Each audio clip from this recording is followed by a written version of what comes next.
नमस्कार। अब हम यहाँ पर कर रहे हैं 10वीं क्लास का 4th चैप्टर कृषि। सबसे पहले हम बताएंगे कि कृषि क्या होती है। कृषि शब्द अंग्रेजी के एग्रीकल्चर से बना हुआ है। जो एग्रीकल्चर शब्द लैटिन भाषा से बना है और यह एग्रीकल्चर शब्द दो शब्दों के योग से बना है। दो शब्द हैं एग्री और कल्चर। एग्री का मतलब होता है मृदा और कल्चर का मतलब होता है जुताई। इस प्रकार हम कह सकते हैं कि एग्रीकल्चर का अर्थ हुआ मृदा की जुताई। चलिए दोस्तों, अब हम कर रहे हैं कृषि। यहाँ पे देखो, जब गुरप्रीत, मधु और टीना एक गांव से गुजर रही थी, वहाँ उन लोगों ने एक किसान को खेत की जुताई करते हुए देखा। किसान ने उन लोगों से कहा कि वह गेहूं की बुआई करने जा रहा है और मृदा को अधिक उपजाऊ बनाने के लिए अभी खाद डाला है। उसने बच्चों से कहा कि गेहूं मंडी में अच्छी कीमत पर बिकेगा, जहां से उसे आटे में परिवर्तित करके कारखाने में डबल रोटी और बिस्कुट बनाने के लिए ले जाया जाएगा। पौधे से परिष्कृत उत्पाद तक के रूपांतरण में 3 प्रकार की आर्थिक क्रियाएं सम्मिलित हैं। ये प्राथमिक, द्वितीयक और तृतीयक क्रियाएं हैं। प्राथमिक क्रियाओं के अंतर्गत उन सभी क्रियाओं को शामिल किया जाता है जिनका संबंध प्राकृतिक संसाधनों के उत्पादन और निष्कर्षण से है। कृषि, मत्स्यन और संग्रहण इनके अच्छे उदाहरण हैं। द्वितीयक क्रियाएं इन संसाधनों के प्रसंस्करण से संबंधित है। इस्पात, विनिर्माण, डबल रोटी पकाना और कपड़ा बुनना इन क्रियाओं के उदाहरण हैं। तृतीयक क्रियाएं प्राथमिक और द्वितीयक क्रियाओं के क्षेत्र के सेवा कार्यों द्वारा सहयोग प्रदान करती हैं। यातायात, व्यापार, बैंकिंग, बीमा और विज्ञापन तृतीयक क्रियाओं के उदाहरण हैं। कृषि एक प्राथमिक क्रिया है। फसलों, फलों, सब्जियों, फूलों को उगाना, पशुधन पाल इत्यादि इस कृषि में शामिल हैं। विश्व में 50% लोग कृषि से संबंधित क्रियाओं में संलग्न हैं। भारत की 2/3 जनसंख्या अब तक कृषि पर निर्भर है। अनुकूल स्थलाकृति, मृदा और जलवायु कृषि क्रियाकलाप के लिए अनिवार्य है। जिस भूमि पर फसलें उगाई जाती हैं कृषिगत भूमि कहलाई जिस भूमि पर फसलें उगाई जाती हैं वह भूमि कृषिगत भूमि कहलाती है। अब यहाँ पर हम देखते हैं कि अब देखो कल्चर क्या प्रकार के होते हैं? 5 प्रकार के, जैसे एग्री, सेरी, पीसी, वीटी, हॉर्टी।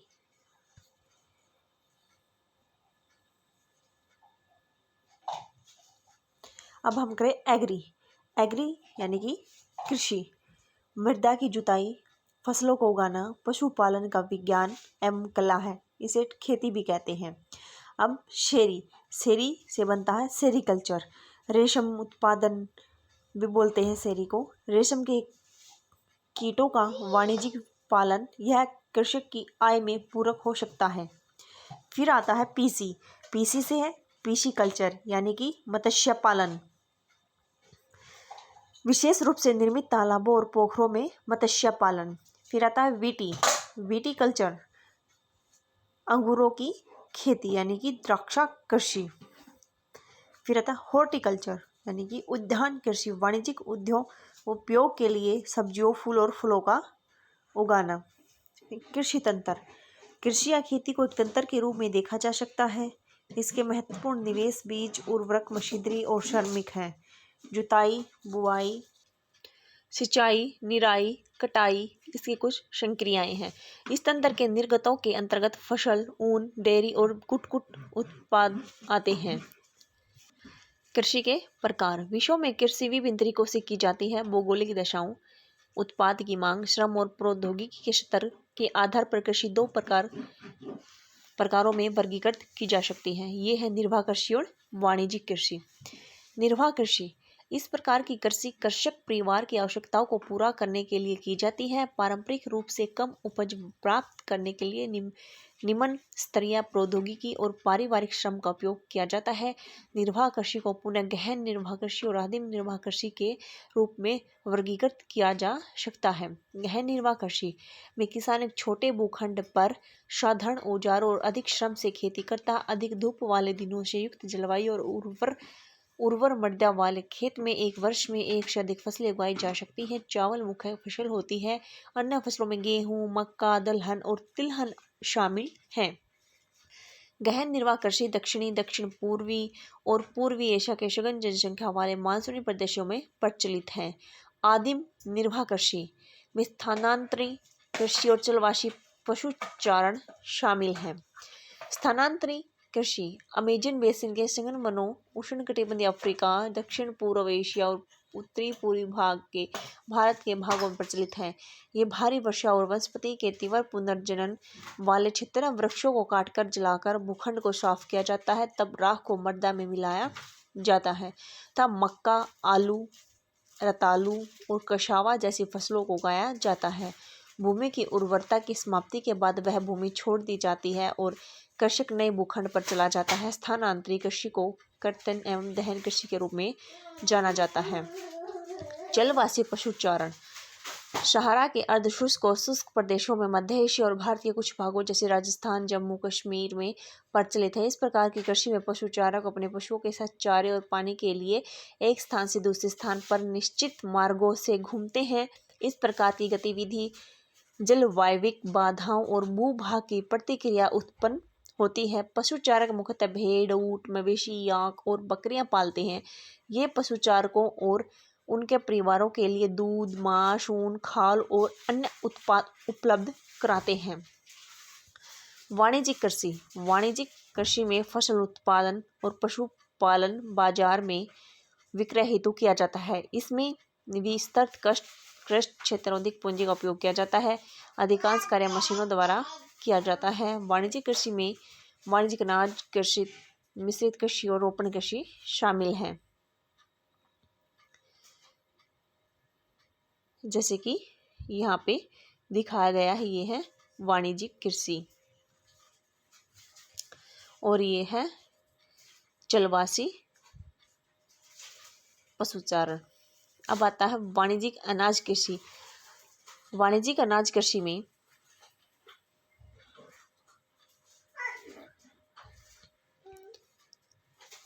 फसलें वाणिज्यिक उद्देश्य से उगाई जाती हैं। गेहूं और मक्का सामान्य रूप से उगाई जाने वाली फसलें हैं। उत्तर अमेरिका, यूरोप और एशिया के शीतोष्ण घास के मैदान वाणिज्यिक अनाज कृषि के प्रमुख क्षेत्र हैं। ये क्षेत्र सैकड़ों हेक्टेयर के बड़े फार्मों से युक्त विरल आबादी वाले हैं। अत्यधिक ठंड वर्षाकाल को बाधित करती है। केवल एक ही फसल उगाई जा सकती है। अब आता है मिश्रित कृषि। मिश्रित कृषि में भूमि का उपयोग भोजन व चारे की फसल उगाने, पशुधन पालने के लिए किया जाता है। यह यूरोप, पूर्वी उत्तर अमेरिका, अर्जेंटीना, दक्षिण पूर्वी ऑस्ट्रेलिया, न्यूजीलैंड और दक्षिण अफ्रीका में प्रचलित है। रोपण कृषि, ये यहाँ पे केले की रोपण कृषि की गई है। देखो ऐसे होती है रोपण कृषि। रोपण कृषि वाणिज्यिक कृषि का एक प्रकार है जहाँ चाय, कहवा, काजू, रबड़, केला अथवा कपास की एकल फसल उगाई जाती है। इसमें वृहद पैमाने पर श्रम और पूंजी की आवश्यकता होती है। उत्पाद का प्रसंस्करण खेतों पर ही या निकट के कारखानों में किया जा सकता है। इस प्रकार इस कृषि में परिवहन जाल के विकास की अनिवार्यता होती है। रोपण कृषि के मुख्य क्षेत्र विश्व के उष्णकटिबंधीय प्रदेशों में पाए जाते हैं। मलेशिया में रबड़, ब्राज़ील में कहवा, भारत और श्रीलंका में चाय इसके उदाहरण हैं। मुख्य फसलें बढ़ती हुई जनसंख्या की आवश्यकता को पूरा करने के लिए विविध प्रकार की फसलें उगाई जाती हैं। फसलें कृषि पर आधारित उद्योगों के लिए भी कच्चे माल की आपूर्ति करती है। गेहूँ, चावल, मक्का, बाजरा मुख्य फसलें हैं। जूट और कपास रेशेदार फसलें हैं। चाय और कहवा पेय फसलें हैं। चावल विषय यहाँ पे देखो ऐसे होती है चावल की कृषि, जो ये यहाँ पे दिखाया गया है चावल की कृषि। यह विश्व की खाद्य फसल है। यह उष्णकटिबंधीय और उपोष्ण कटिबंधीय प्रदेशों का मुख्य आहार है। चावल के लिए उच्च तापमान, अधिक आर्द्रता एवं वर्षा की आवश्यकता होती है। यह फसल चिकायुक्त जलोढ़ मृदा जिसमें जल रोकने की क्षमता हो में सर्वोत्तम ढंग से बढ़ती है। चीन चावल उत्पाद में अग्रणीय है। इसके बाद क्रमशः भारत, जापान, श्रीलंका और मिस्र हैं। अनुकूल जलवायविक दशाओं जैसे पश्चिम बंगाल और बांग्लादेश में वर्ष में 2 से अधिक फसलें उगाई जाती हैं। अब आता है गेहूँ। गेहूँ के वर्धन काल में मध्यम तापमान या वर्षा और शिष्यकर्तन यानी कि फसल की कटाई के समय तेज धूप की आवश्यकता होती है। इसका विकास अपवाहित दोमट मृदा में सर्वोत्तम ढंग से होता है। गेहूँ संयुक्त राज्य अमेरिका, कनाडा, अर्जेंटीना, रूस, यूक्रेन, ऑस्ट्रेलिया और भारत में विस्तृत रूप से उगाया जाता है। भारत में यह शीत ऋतु में उगाया जाता है। अब आता है मिलेट। ये मोटे अनाज के रूप में भी जाने जाते हैं और कम उपजाऊ तथा बलुई मृदा में उगाई जाती है। ये ऐसी फसल है जिसे कम वर्षा और उच्च से मध्य तापमान एवं पर्याप्त सूर्य प्रकाश की आवश्यकता होती है। ज्वार, बाजरा, रागी भारत में उगाए जाते हैं। नाइजीरिया, चीन और नाइजर इसके अन्य उत्पादक देश हैं। मक्का, इसके लिए मध्यम तापमान, वर्षा और अधिक धूप की आवश्यकता होती है। इसे अपवाहित उपजाऊ मृदा की आवश्यकता होती है। मक्का उत्तर प्रदेश, उत्तर अमेरिका, ब्राज़ील, चीन, रूस, कनाडा, भारत और मेक्सिको में उगाई जाती है। कपास, इसकी वृद्धि के लिए उच्च तापमान, हल्की वर्षा, 200 से 210 पाला रहित दिन और तेज चमकीली धूप की आवश्यकता होती है। यह काली और जलोढ़ मृदा में सर्वोत्तम उगती है। चीन, संयुक्त राज्य अमेरिका, भारत, पाकिस्तान, ब्राज़ील और मिस्र कपास के अग्रणी उत्पादक हैं। यह सूती वस्त्र उद्योग के लिए महत्वपूर्ण कच्चा माल है। पटसन, इनको सुनहरा रेशा भी कहा जाता है। यह जलोढ़ मृदा में अच्छे ढंग से विकसित होता है। इसे उच्च तापमान, भारी वर्षा और आर्द्र जलवायु की आवश्यकता होती है। यह फसल उष्णकटिबंधीय क्षेत्रों में उगाई जाती है। भारत और बांग्लादेश पटसन के अग्रणी उत्पादक हैं। कॉफ़ी, इसके लिए गर्म एवं आर्द्र जलवायु और अपवासित दोमट मृदा की आवश्यकता होती है। इस फसल की वृद्धि के लिए पर्वतीय ढाल अधिक उपयुक्त होती है। ब्राज़ील कॉफ़ी का अग्रणी उत्पादक है। इसके पश्चात कोलंबिया और भारत हैं।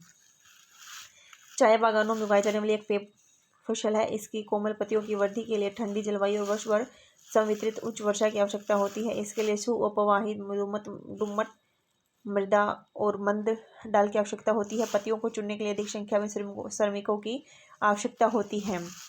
कृषि का विकास, कृषि विकास का संबंध बढ़ती जनसंख्या की बढ़ती मांग को पूरा करने के लिए कृषि के उत्पादन को बढ़ाने की दिशा में किए जाने वाले प्रयासों से है। यह कई तरीकों से प्रयास किया जा सकता है, जैसे बोए गए क्षेत्रों में विस्तार करके, बोई जाने वाली फसलों की संख्या बढ़ाकर, सिंचाई सुविधाओं में सुधार करके, उर्वरकों और उच्च उपज देने वाले बीजों के प्रयोग द्वारा। कृषि का मशीनीकरण भी कृषि के विकास का एक अन्य पहलू है। कृषि के विकास का चरम लक्ष्य खाद्य सुरक्षा को बढ़ाना है।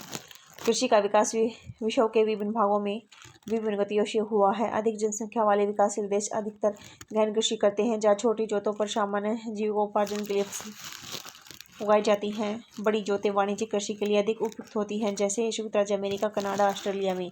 अब हम 2 फार्मों, एक भारत और दूसरे संयुक्त राज्य अमेरिका में वस्तुस्थिति अध्ययनों की सहायता से विकासशील और विकसित देशों की कृषि के विषय में जानें। भारत का एक फार्म। उत्तर प्रदेश के गाजीपुर जिले में आदिलाबाद एक छोटा सा गांव है। मुन्ना लाल इस गांव का एक छोटा किसान है, जिसके पास 1.5 हेक्टेयर का एक फार्म है। उसका आवास मुख्य गांव में है। वह अधिक उपज देने वाले बीजों को बाजार से वर्षों के एकांतर पर खरीदता है। उसकी भूमि उर्वर है और वह वर्ष में कम से कम 2 फसलें सामान्य गेहूँ, चावल और दालें उगाता है। किसान अपने मित्रों और बुजुर्गों के साथ सरकारी कृषि अधिकारियों से कृषि कार्यों के संबंध में सलाह लेता है। वह अपने खेत की जुताई के लिए भाड़े पर ट्रैक्टर लेता है। यदि भी उसके कुछ मित्र अभी भी बैलों से खेतों को जोतने की परंपरागत विधि का प्रयोग करते हैं। सभी के खेत में एक नलकूप है, जिसे वह अपने खेत की सिंचाई के लिए भाड़े पर लेता है। मुन्नालाल के पास 2 भैंस और कुछ मुर्गियां भी हैं। वह निकट के शहर में स्थित सहकारी भंडार में दुग्ध बेचता है। वह वहां का एक सदस्य है। सहकारी समिति उसके जानवरों के लिए चारे के प्रकार, पशुधन के स्वास्थ्य के सुरक्षात्मक उपायों, कृत्रिम गर्भाधान के संबंध में सलाह देती है। कृषि के विविध कार्यों में परिवार के सभी सदस्य उसकी सहायता करते हैं। कभी कभी वह बैंक या कृषि सहकारी समिति से बीजों की उच्च उपज वाली किस्मों और औजारों को खरीदने के लिए ऋण लेता है। वह अपने उत्पाद को निकट के शहर में स्थित मंडी में बेचता है। अधिकांश किसानों के पास भंडारण सुविधाओं की कमी होती है, इसलिए वे बाजार के अनुकूल पर होने पर भी अपने उत्पादों को बेचने के लिए विवश होते हैं। हाल के वर्षों में सरकार ने भंडारण की सुविधाओं के लिए कुछ कदम उठाए हैं। संयुक्त राज्य अमेरिका में एक फार्म का औसत आकार भारतीय फार्म की तुलना में बहुत बड़ा होता है। संयुक्त राज्य अमेरिका में एक प्रारूपिक फार्म का आकार 250 हेक्टेयर होता है। किसान सामान्यतः फार्म में रहता है। मक्का, सोयाबीन, गेहूं और चुकंदर वहाँ उगाई जाने वाली कुछ महत्वपूर्ण फसलें हैं। संयुक्त राज्य अमेरिका के मध्य पश्चिम में स्थित आयोवा राज्य के किसान जो हॉर्न के पास 300 हेक्टेयर भूमि है, वह अपने खेत में मक्का तब उगाता है जब वह आश्वस्त हो कि मृदा और जल संसाधन इस फसल की आवश्यकता को पूरा कर देंगे। फसल को नुकसान पहुंचाने वाले पीड़कों पर नियंत्रण के लिए पर्याप्त उपाय किए जाते हैं।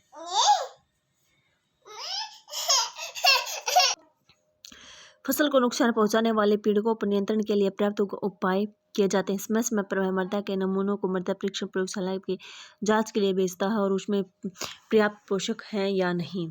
ये परिणाम जो हॉर्न को वैज्ञानिक उर्वरक कार्यक्रम की योजना बनाने में मदद करते हैं, उसका कंप्यूटर उपग्रह से जुड़ा हुआ है जो उसके खेत की यथार्थ तस्वीर देता है। यह रासायनिक उर्वरकों और नाशकों का आवश्यकता अनुसार प्रयोग करने में उसकी मदद करता है। वह ट्रैक्टर, बीज बोने की मशीनों, समतल संयुक्त हार्वेस्टर और थ्रेशर का उपयोग कृषि संबंधी विविध प्रक्रियाओं में करता। अनाज स्वचालित अन्न भंडार में संचित किए जाते हैं अथवा बाजार अभिकरणों मार्केट एजेंसियों में बेचे जाते हैं। संयुक्त राज्य अमेरिका में किसान एक व्यवसायी की तरह काम करता है, न कि एक खेतिहर किसान की तरह। यहाँ पे आते हमारे अभ्यास के प्रश्न। कुछ प्रश्न ये दिए गए हैं। प्रश्न नंबर 1, कृषि क्या है? नंबर 2, उन उर्वरकों का नाम बताइए जो कृषि को प्रभावित कर रहे हैं। नंबर 3, स्थानांतरित कृषि क्या है? इस कृषि की क्या हानियाँ हैं? रोपण कृषि क्या है? सरकार किसानों को कृषि के विकास में किस प्रकार मदद करती हैं? या सही उत्तर को चिन्हित कीजिए। उद्यान कृषि का अर्थ गेहूं उगाना, आदिम कृषि या फलों व सब्जियों को उगाना। सुंदरा रेशा से क्या अभिप्राय है? कॉफी का प्रमुख उत्पादक क्या है? ये 4, 5। थैंक यू दोस्तों, आपको मेरी वीडियो पसंद आई होगी। आशा है कि आप इससे काफ़ी कुछ सीख पाए होंगे। कृपया करके मेरे चैनल को सब्सक्राइब करें, लाइक करें, शेयर करें।